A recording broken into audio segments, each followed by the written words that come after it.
Ngayong araw ay nagsimula na kami mag-decorate para sa Pasko.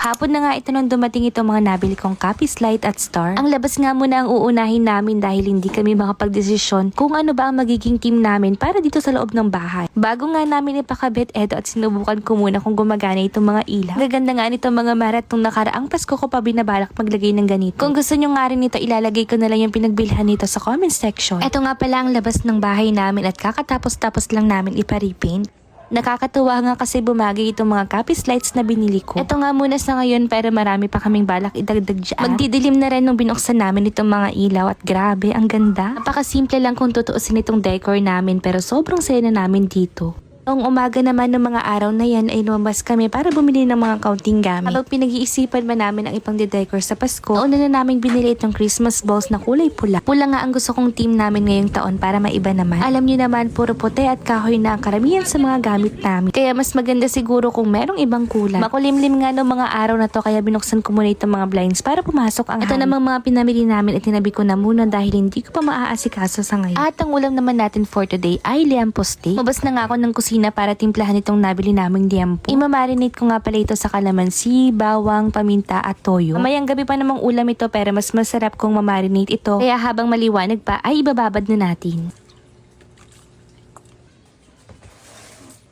Nagabihan naman pagkatapos namin mag-ayos ng mga decor sa labas, ito at maglalaban naman tayo. Bala ito at sinort ko muna itong mga labahin ko at hiniwala yung mga puti. Una ko na nga ito bago ako magsimula magluto. Para habang nagluluto ako ay nakasalang itong mga labahin ko. Isang salangan na nga ito pwera lang sa mga puti kasi malaki na itong washing machine na binili namin. Yung luma kasi ay bibigay ko kay mama para hindi na rin siya mahihirapan sa paglalaba. Ang laking ginhawa din kasi lalo na kapag ka-automatic na yung ginagamit mo.